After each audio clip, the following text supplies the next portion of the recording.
Jadi yang paling penting dalam hijrah itu pertama luruskan niat. Untuk apa sih saya hijrah? Apakah cuman buat gaya-gayaan doang gitu ya? Atau ingin kelihatan, wih kamu anak hijrah nih, keren, wow banget gitu ya. Wow banget gitu Gitu ya. ya. Apakah cuman pengen itu di penilaian orang lain ya? Maka kalau masih itu, perbaharui aja niat kita. Welcome to Teman Sharing.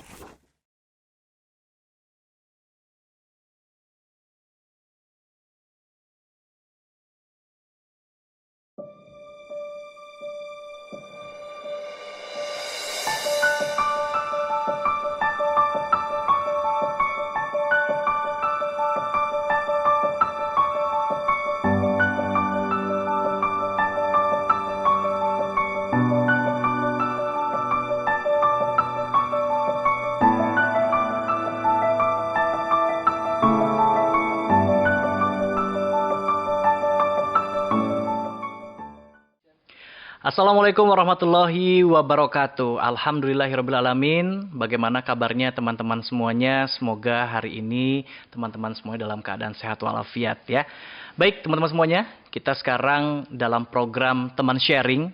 Dan dalam episode perdana ini kita akan membahas tentang hijrah. Bersama nanti ada Ustadz Samsam yang akan membahas tentang tema kita kali ini. Nah Ustadz, gimana kalau sekarang misalnya kita sudah mulai, ya mungkin seminggu, 2 minggu kita sudah mulai mencoba untuk hijrah gitu ya Ustadz ya. Gimana caranya supaya kita ini bisa tetap istiqomah Ustadz? Karena kadang-kadang kalau kayak misalnya buat Haikal mungkin, atau buat teman-teman yang baru hijrah, untuk kita berada dalam posisi istiqomah itu berat banget Ustadz. Kadang-kadang iman kalau lagi bagus, ya bagus gitu kan. Iya. Kadang-kadang kalau lagi futur ya turun. Ini gimana Ustadz? Ada beberapa tips ya yang bisa kita coba lakukan supaya bisa istiqomah, terutama ketika kita berhijrah. Pertama, kembali kepada niat. Apa sih niat kita berhijrah itu? Walaupun nanti dalam hadis Nabi menyampaikan, innamal a'malu binniyati wa innamal likulli imri'in ma nawa. Faman kanat hijratuhu ila Allahi wa rasulih, fa hijratuhu ila Allahi wa rasulih. وَمَنْ كَانَتْ هِجْرَتُهُ لِدُنْيَا يُصِيبُهَا أَوْ امْرَأَةٍ يَنْكِحُهَا فَهِجْرَتُهُ إِلَى مَا هَاجَرَ إِلَيْهِ. Jadi niat itu sesungguhnya setiap perbuatan itu tergantung niat. Jadi apa sih niat kita hijrah itu buat apa?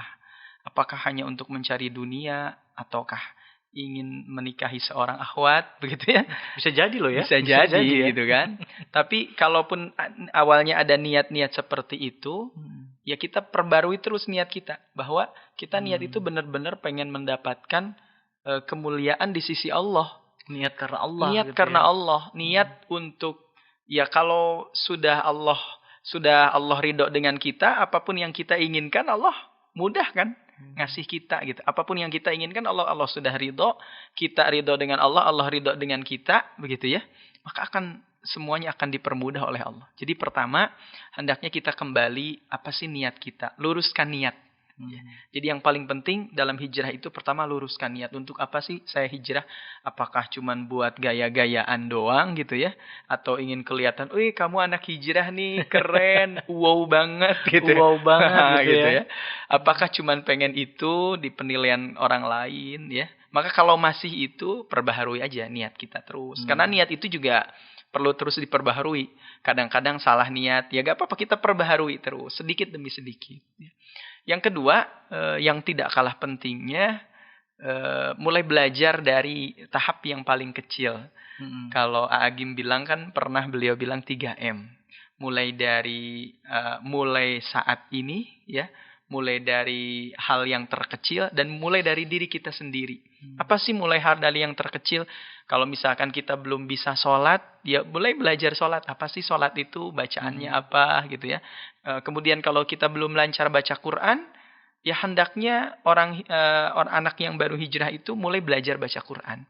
Untuk apa? Untuk mengkondisikan ruhiyah kita, hati kita agar senantiasa stabil gitu. Walaupun iman itu tadi naik turun. Naik turun, betul. Nah, kalau kita tambah dengan kita sering baca Quran, sholat kita terjaga, puasa kita mungkin terjaga, ya. Insya Allah kebaikannya naiknya akan lebih banyak daripada turunnya. Amin. Yang jadi naik turun itu kan biasa ya sebetulnya. Disebutkan yazidu wa yankusu, naik kalau ketaatan kita naik, wa yankusu turun kalau ketaatan kita juga lagi turun, kadang futur gitu kan. Tapi ini dalam hidup biasa. Yang jadi masalah kalau udah turunnya banyak, gak naik lagi. Nah ini yang jadi masalah gitu. Tapi kalau naik turun, ya namanya perjalanan hidup pasti ada naik turun.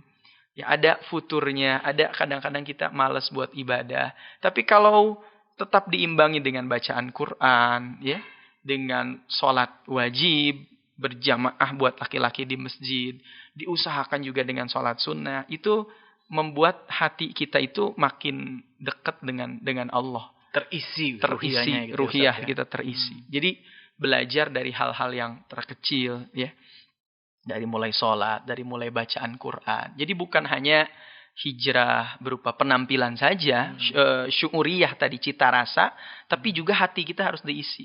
Karena kalau ketika kita sudah hijrah, ada 3 unsur yang harus dipenuhi dalam tubuh kita. Apa 3 unsur itu? 1 unsur ruhiyah. Tadi dengan cara rajin ngaji, datang ke majelis ilmu, rajin baca Qur'annya, rajin sholatnya, usahakan keluarkan kata-kata yang baik. Itu unsur ruhiyah yang harus dipenuhi, unsur hati. Yang kedua ada unsur fikriyah, pemikiran, akal, ya, yang harus diisi. Dengan cara apa? Banyak baca buku, ya, menerima informasi yang baik-baik, gitu kan. Kemudian yang ketiga ada unsur jasad, fisik, yang harus, jangan udah hijrah malah makin lemah fisiknya. Justru udah hijrah tuh makin semangat gitu ya. Olahraga makin semangat, makan makanan yang baik makin semangat gitu kan. Nge-gym gitu nge-gym atau apa. Ya jadi makin semangat olahraga. Bukan udah hijrah tuh rebahan begitu ya. Meratapi masa lalu. Jangan. Ya. Okay. Tapi 3 unsur itu memang harus diisi gitu ya. Nah, yang berikutnya yang keberapa tadi ya? Yang ketiga ya. 1, 2, yang ketiga tadi juga sempat disinggung, yaitu jangan lupa pilih teman yang baik-baik. Teman yang soleh, lingkungan. Karena saya teringat dengan perkataan, kalau tidak salah perkataan Ibnu Khaldun. Beliau ini kan bapak sosiolog ya. Ya, ada bukunya itu Muqaddimah. Muqaddimah itu pembukaan, padahal ada kitabnya, bukunya khusus. Beliau mengatakan salah satu kalimatnya apa? Bahwa manusia itu ya anak lingkungannya. Manusia itu anak lingkungannya. Jadi seseorang, kalau kita melihat seseorang itu, misalkan kenapa orang ini seperti ini? Maka lihat lingkungannya. Oh, orang tuanya seperti apa? Lingkungan itu lingkungan orang tuanya, lingkungan tetangganya, lingkungan sekolahnya, ya. Jadi bi'ah, istilahnya bi'ah itu lingkungan itu penting untuk dikondisikan. Makanya Nabi itu menyampaikan kan, kullu mauludin yuladu 'alal fitrah. Setiap anak itu dilahirkan dalam keadaan fitrah, ya. Fa'abawahu, maka bapaknya lah yuhawidanihi, menjadikan dia Yahudi, au yunassiranihi, menjadikan dia Nasrani, au yumajjisanihi, atau menjadikan dia Majusi. Bapak di sini kata para ulama bukan hanya bapak biologis. Bapak yang mengurus yang sebagai keturunannya bukan, tapi juga bapak di sini lebih maknanya lebih luas lingkungannya. Bapak itu kan yang mempengaruhi ya. Ya, lingkungan keluarganya, lingkungan teman dengan siapa dia bergaul. Makanya teman ini penting kita untuk memilih teman-teman yang baik, yang mendukung proses hijrah kita.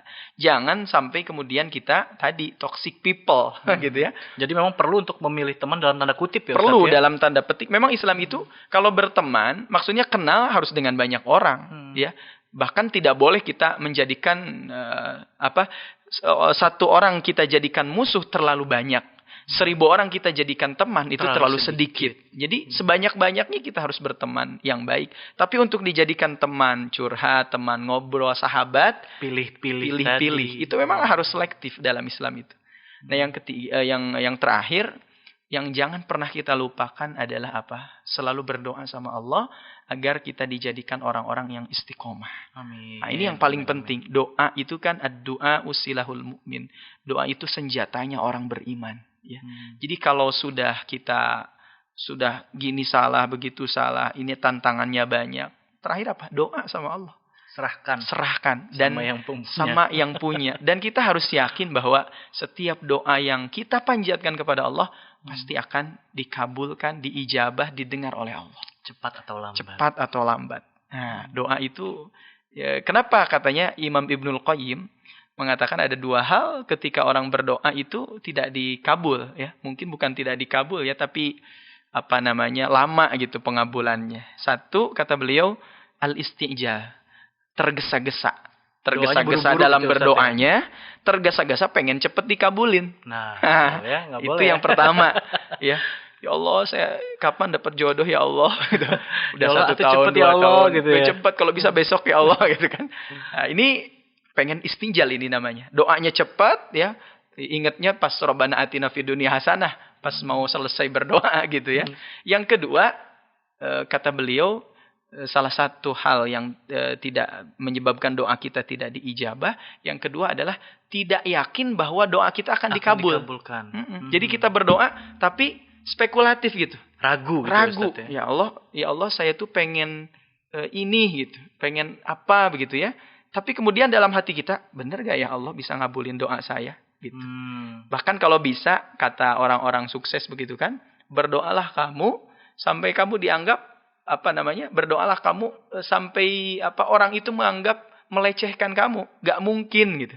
Sampai orang itu bilang kamu gak mungkin melakukan itu. Misalkan saya pengen kuliah ke luar negeri, misalkan. Sampai orang itu bilang, wah gak mungkin kamu mah kuliah ke luar negeri. Kalau orang sudah bilang gak mungkin, justru itulah kesempatan untuk kita bangkit. Kalau orang masih bilang kamu, doanya standar gitu. Kalau doanya masih standar ya, ya itu tidak menantang ya. Tapi doanya harus luar biasa begitu, harus luar biasa. Begitu. Jadi jangan lupakan untuk berdoa. Termasuk juga mungkin orang ada yang menganggap kita, wah emang misalkan ada orang yang melecehkan kita kayak, gue tahu dulu tuh lu kayak gimana gitu ya. Sok-sokan aja hijrah atau apa. Itu kan nyakitin banget mungkin bagi sebagian orang gitu ya. Nah, sampai orang berkata itu gitu. Kita mah kan cuma dikata-katain doang ya. Kalau Nabi mah dulu Nabi sahabat sampai dilemparin. Sampai orang tuh bilang gak mungkin Muhammad itu bisa mempersatukan bangsa Arab dengan Islam. Gak mungkin Islam itu bisa menguasai dunia. Ya, gak mungkin dan gak mungkin yang lainnya. Ya, sampai orang Quraisy itu kan bilang gak mungkin Tuhan itu jadi disatukan gitu. Kami itu kan punya banyak Tuhan ini ya, Lata, Uzza, Mana, Hubal. Tuhannya banyak. Setiap kebutuhan ada Tuhannya. Mereka bilang gak mungkin Tuhan itu cuma satu. Menjadikan Tuhan yang banyak jadi cuma satu. Mereka bilangnya gak mungkin. Tapi kemudian apa yang terjadi 23 tahun kemudian ya, hampir seluruh bangsa Arab sudah masuk Islam, dan umat Islam ini bukan hanya di bangsa Arab tapi menyebar ke seluruh dunia. Ya, Masya Allah. Awalnya orang bilang gak mungkin. Maka doa itu seperti itu. Kita doa sama Allah ya. Doa itu kan menjadikan sesuatu yang menurut orang awalnya tidak mungkin, justru menjadi mungkin. Maka jangan lupakan doa. Ketika berhijrah itu harus makin mantap, ya, makin manteng doanya, makin kuat doanya sama Allah. Apa doanya? Bisa misalkan dia muqallibal qulub ya, sabit qalbi ala dinik, wahai yang membolak-balik hati, kokohkan hatiku ini di atas agamamu. Ya musarrifal qulub, sarrif qalbi ala ta'atik, wahai yang memberikan kecenderungan kepada hati, maka cenderungkanlah hatiku ini pada ketaatan kepadamu. Atau doa-doa yang dari Al-Quran sangat banyak. Begitu. Masya Allah. Ini langsung nih ya. Dup gitu. Kayaknya langsung kena ke hati nih ya. Semoga teman-teman juga yang menyaksikan ini bisa mengambil pelajaran nih dari diskusi kita, sharing kita kali ini ya. Jadi memang kalau untuk Haikal, mungkin untuk teman-teman di luar sana juga yang mungkin sudah mulai coba untuk hijrah, tetap yang tadi pertama adalah lingkungan juga harus diperhatikan gitu kan. Terus juga mulai mengerjakan hal-hal yang baik gitu ya Ustadz ya. Dan jangan lupa untuk berdoa dan yakin bahwa doa kita itu harus akan dikabulkan oleh Allah pada waktu yang tepat. Nah, Ustadz, sebelum kita pamit nih Ustadz, kita mau reminder lagi nih bahwa teman hijrah ini mendukung banget nih program dari UMKM. Kita ada program namanya teman store ID ya. Teman store ID, teman-teman bisa langsung lihat produk-produk UMKM unggulan yang tergabung disupport oleh teman hijrah. Nah, salah satunya nih Ustadz, ada Baby Smile Lemon. Nah, ini Ustadz nih ya.